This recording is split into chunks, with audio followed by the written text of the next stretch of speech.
Welcome back to the Ravencast, hosted by myself, Mike Holt.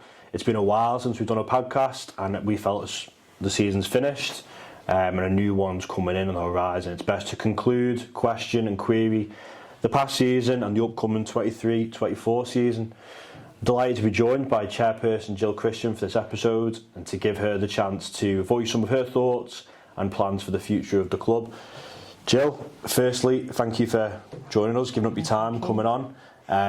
We think this will be a really beneficial conversation for the fans, general public, and obviously for yourself to air some views. We've got several topics, as we've already discussed before. Throughout this conversation, we'll be discussing a range of different areas within the club. Probably the best place to start is take us back to the start of the season prior. I think it's fair to say that because that inaugural season was just so busy and so hectic, wasn't it?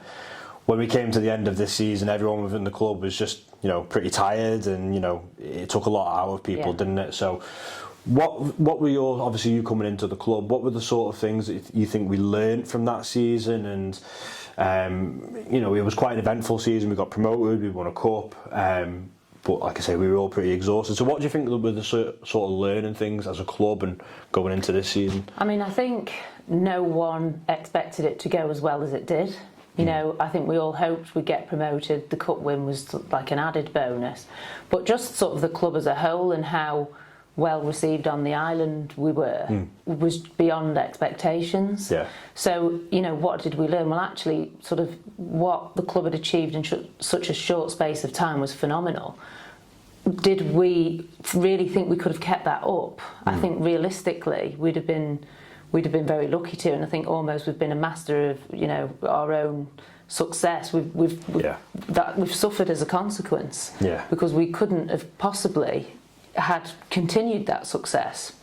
Really, we should have just been aiming more at sort of keeping it as it was. And I think, as you've suggested, we were volunteer run and people were exhausted. The amount of man hours and time that had gone into this, because everything that we did was done so well, be it the kit, beach buddies, how that had been promoted, seeing the kids in the tracksuits, my favourite, all the merchandise, it just went so well.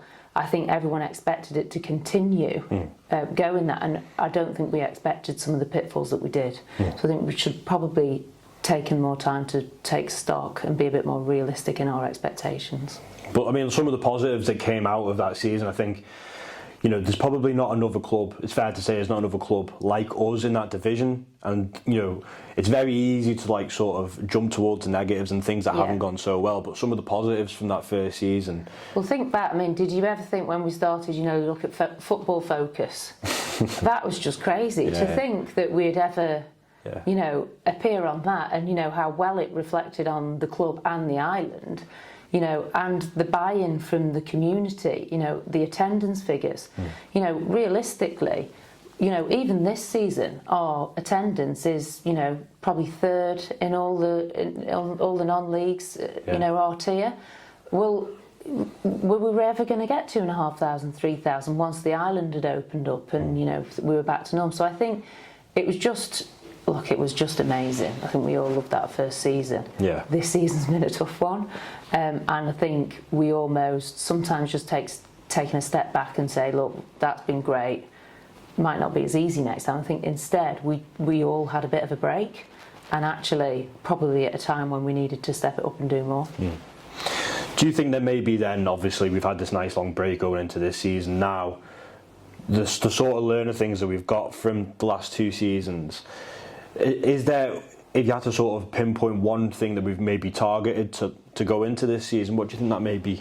I think the main focus, I mean, you say break, it hasn't been a break, because what we had is we're in really our third season. Obviously the first season didn't happen because of COVID, but all our contracts for sponsorship, etc., were all on 3-year. So we've had to go out and get new sponsors. Obviously we're delighted Manx Telecom are continuing as our main sponsor, and that's fantastic. We've had other sponsorship to have to go out. So the main focus in this break, if there is one, has just been to try and make sure that the finances are okay, because that has been the main sort of struggle over this season. I mean, just leading on to that then, I think that's probably one of the heavier topics in this conversation that I think a lot of our listeners, our fans, will be interested in hearing. There's obviously the finances of the club, and obviously it costs the club an immense fee to keep the club running, keep it functioning. Obviously we're travelling off Ireland, all the expenses that come with that.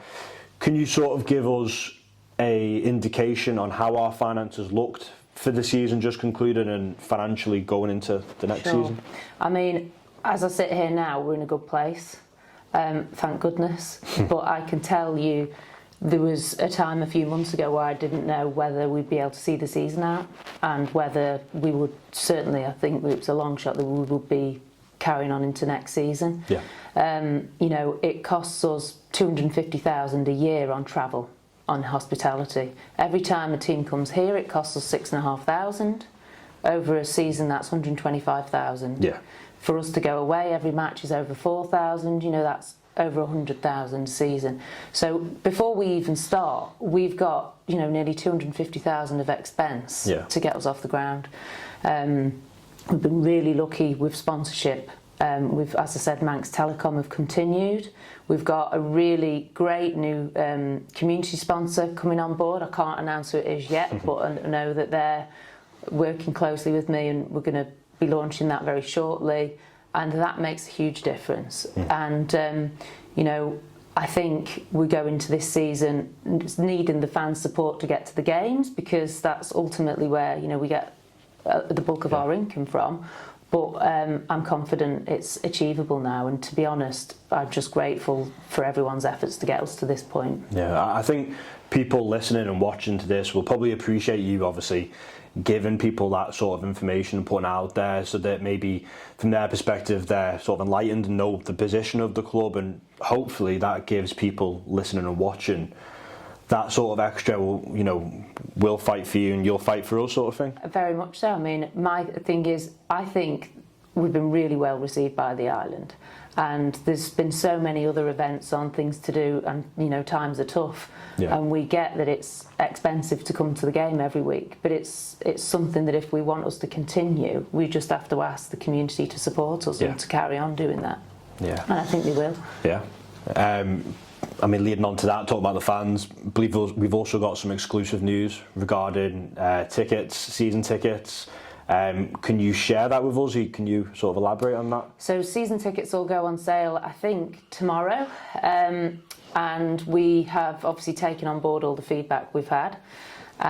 We, you know, are not in a position to cut prices of the match day tickets too much, because, you know, for the reasons that I've said.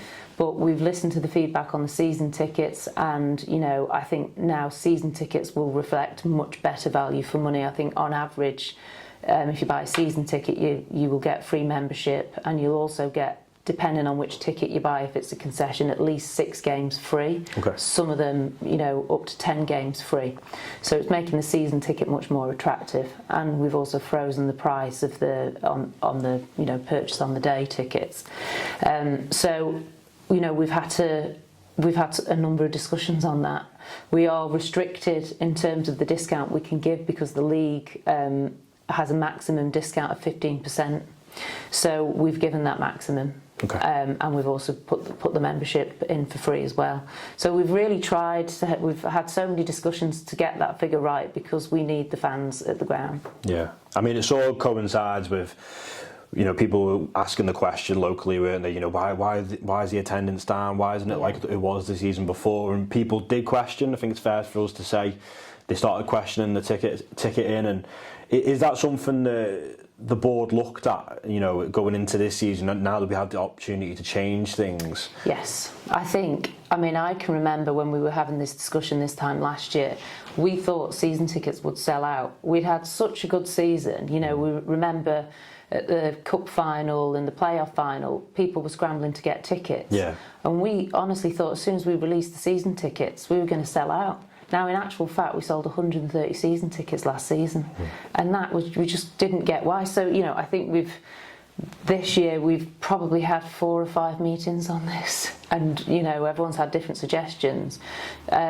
Within the limits of what we can discount, we have done that, mindful of still needing, the money and the money coming into the club and the fans at the gate. So I hope that they're really well received, and I hope,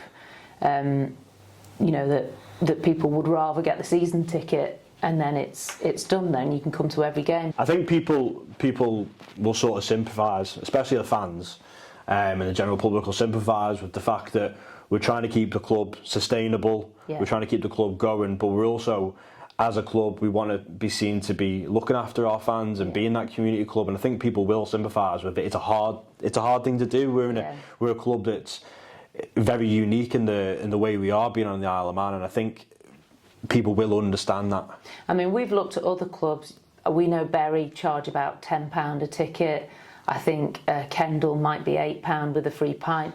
They don't have that overhead of the 250,000. Yeah. Now, we've tried to get that reflected in the season. I think the season tickets now reflect good value for money. If you get 10 free games, or at least 6 free games plus your membership, it's I hope that they're reflected as fair prices. Yeah, and I think we've got to speak on here about the volunteers and the amount of effort, from every single person in the club. Doesn't matter what they're doing. Everyone just puts so much towards the club. We speak about finances and all the volunteers within the club. We've even had openings for volunteers to come in, and it doesn't go unnoticed. I think the amount of effort that goes from people in the club, even when off season and things still need to happen within the club. And what would you say about the volunteers within the club? And if someone did want to volunteer and get involved in the club, what would you say to them? Well, I mean, I'd encourage anyone to come forward, because we know we are always asking for more volunteers. The people we have got are just incredible. I always talk about the stewards. I had the misfortune on 2 or 3 occasions of, the stewards were short and they're putting the ad boards out before the game. It's absolutely pouring down, it's, blowing a gale. They're there, 2 hours before kick-off, moving the goals, putting the boards up. After the game, they can't go home, they're taking the boards down. And, it's hard work, and yet they pull together week on week for the benefit of the club. And, they're one example. You've got your board, your exec, even like the coaching staff, the management team, and the players and their partners, the time it takes each week, no one will ever know unless you're in it. And I think it's easy for people to criticise, but I would just say, if you've spent 1 week working with this club, you realise that, we turn over nearly 500,000, and yet we are wholly run on volunteers, and that's incredible. Yeah. The money we bring in and the day-to-day work that is covered by people all giving up their time for one common cause, the Ravens, and it's just in short, get all your clubs. Corinthians been around years. We are really, we're going into our 3rd proper season, and we've already got that love and passion for the club. And we're only going to build on that. So, I just thank everyone involved and say, and anyone I would encourage to come forward, because the more the merrier, and we desperately would need some help. I think, just speaking about the volunteers there was a big effort towards the end of the season to push on the merchandise. Can you sort of give us an indication on how well the numbers do or have done on merchandise? I think that's an interesting point. With the merchandise, what I'd like to say is also we're always keen to sell the merchandise at the ground. Our contract with Manx Telecom didn't allow for that.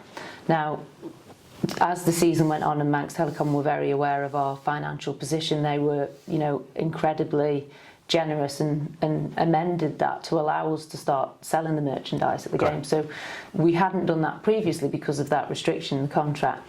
The second that, they realised the situation we were in, and they, made amends and allowances for us, it's made a huge difference. And on some match days, we've made, say, £1,400 on merchandise, golden goal and raffle and things like that. And that is just, as I said, when it's costing you £6,500 to bring a team over, but you're making £1,600. It might be a rainy night, so you might only get 700 people in, but we're making that we're bridging the gap with the merchandise and in the golden goal and everything else. So certainly for next season, we are hopeful that we'll have even more merchandise at the ground. We're hoping that we'll have the shirts at the ground. It's been something on our agenda for a long time.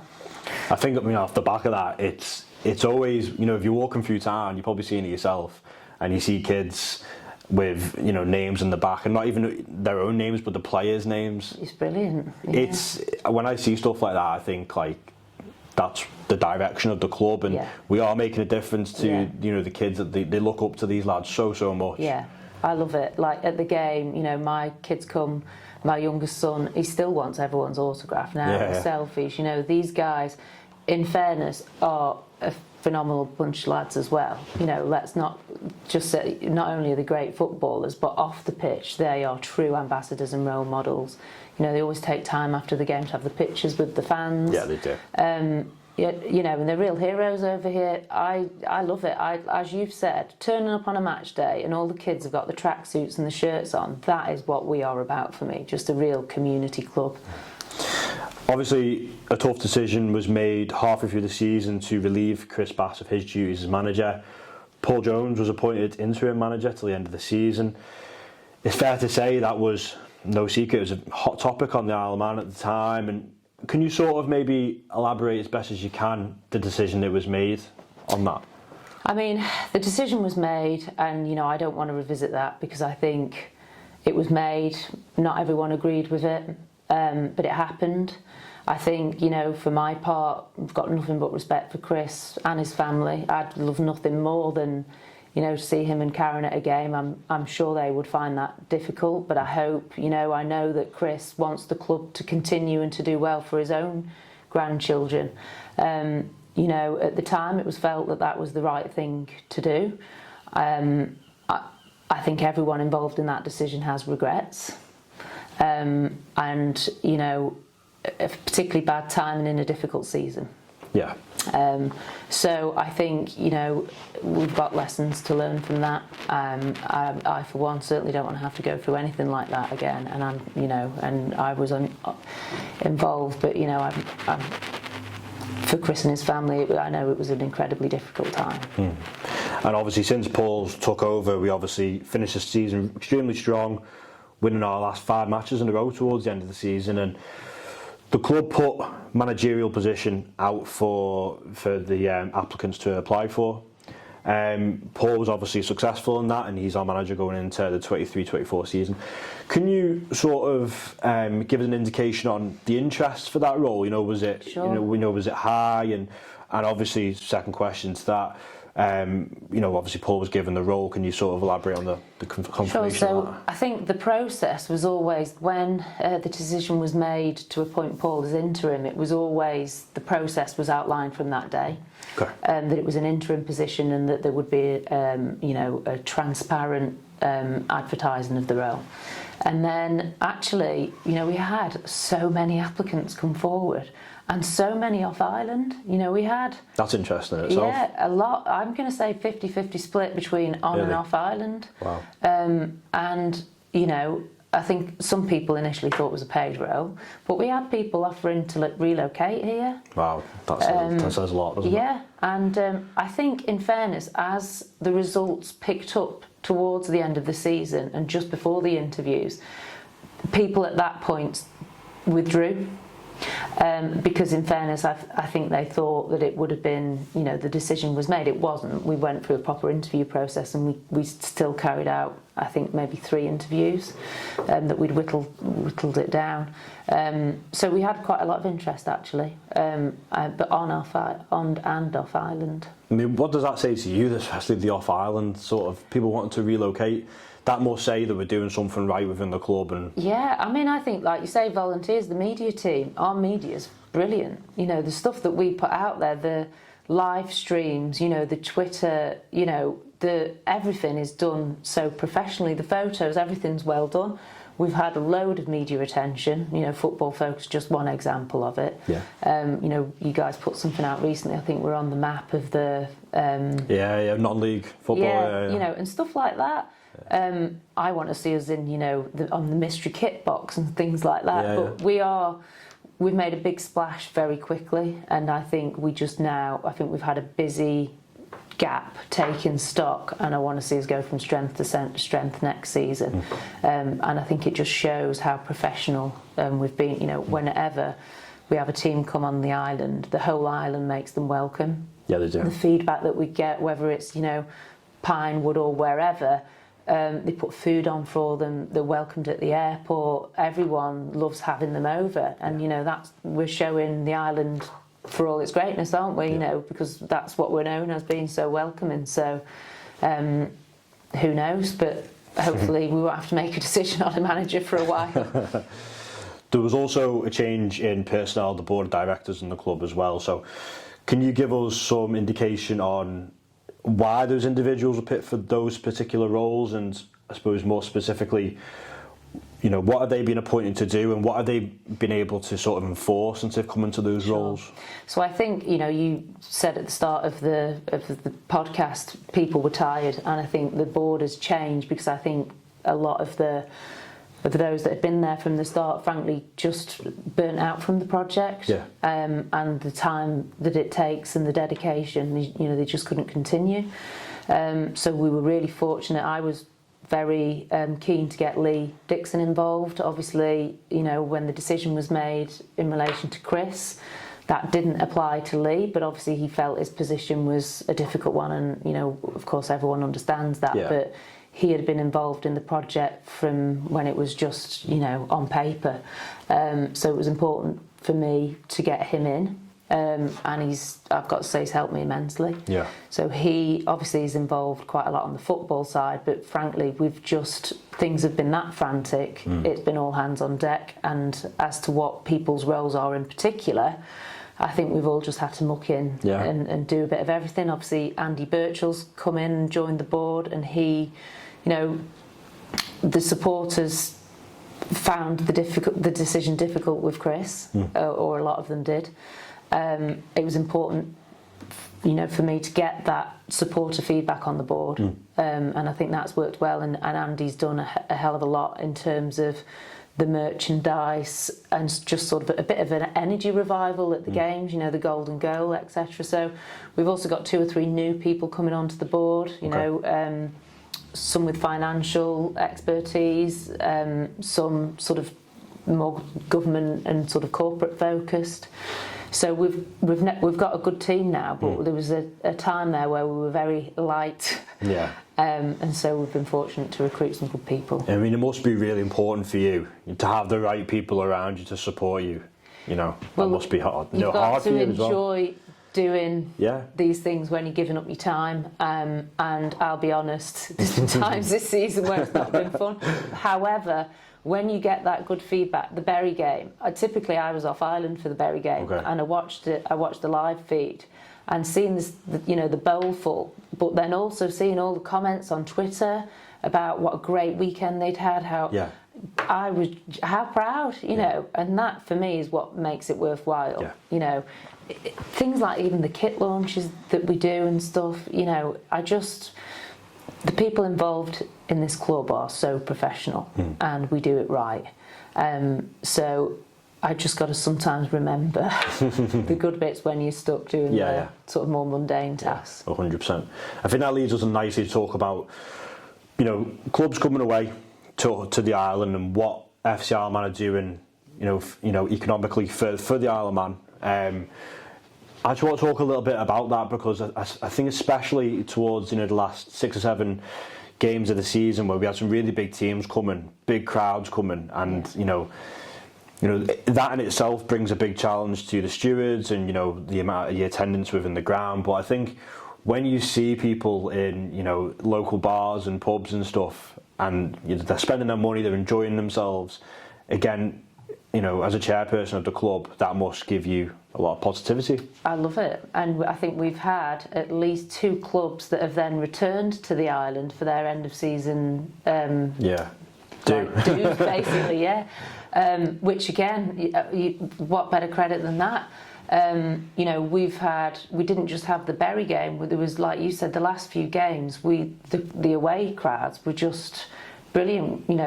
be it 700, be it 300. You know, it's not just the money that the club is spending bringing these teams over. You know, 250,000 on travel, but 125 of that on the island. Yeah. It's the fans that are then coming with those teams that are then spending their money here. And you know, most of them, I don't actually think I've heard one person. They all want to come back. I've not heard one person complain about the experience they've had on the island. Far from it. It has all been positive feedback. I think there was one club chairman that was unhappy with the hotel we put him in because he brought his wife over, which is a whole other story that we'd had to pay for. And he was unhappy with the hotel because I think he wanted to put her in a 5-star or whatever. But otherwise, the feedback has just been brilliant. And so, you know, I know a lot of the clubs, the first, you know, when the decision was made about which league allocation they were in, there was 2 or 3 of the clubs. The main thing they put out was, well, gutted they were going to miss out on the Isle of Man, which is just brilliant. So, you know, each time we're learning, we make them more welcome. We've got, you know, there's more to come on that as to how we will make that process smoother, you know, to make sure they're aware of where we, you know, where can they go? Give them some more information on the island when they arrive. But yeah, it's that's one of my favourite bits, seeing Twitter on the Sunday. I mean, sort of rounding up now, but you know, the club is, as we've said, it's within its infancy. We're learning, we're making mistakes, we're doing things that are really good. We'll continue to do that, you know, for quite a while. What were the sort of main areas going into this season that we're looking to sort of address in terms of improvement going into this season? You know, obviously not on the pitch, but looking more off the pitch. I mean, really, it's been about the financials and making sure that we are very aware of our budget, because, you know, it's things like when in our first season, because we were so keen to do things so well, you know, we might be spending £700 a game on a sound system, you know, where it's taking stock and doing it as best we can, but within the budget that we have. And you know, I think getting a bigger team of volunteers that can go out to the sponsors has been key for that, because really, you know, for me it sounds, you know, miserable and boring because I love the football side of it, but the key is the finances, because if we don't get that right, as we know from this last season, you know, we won't survive. And I think we've had really good consolidation. We've made some cutbacks where we needed to, and that probably won't be that visible to the fans. But it will mean that we're going to be here for 5, 6, 10 years to come, which is what we all want. Just a final question from me. If you had to, obviously we're going into a new season now, if you had a message for the fans, if you had anything that you'd like to say to them, or, you know, from last season going into this season, what would you maybe say to them? I thank those fans. I think we've got a hardcore of fans that we see week in, week out, which is just brilliant. A lot of them, it's part of their weekend.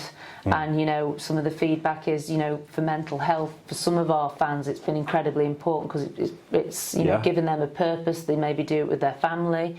I would just say, you know, I appreciate that everyone is in a difficult position at the moment, but if we, you know, we need the fans to come to the game, because without the fans we're just not going to be able to survive. And I think, stick with us, always want to hear your feedback, try and be positive, because it's not always easy, and I think we'll get there.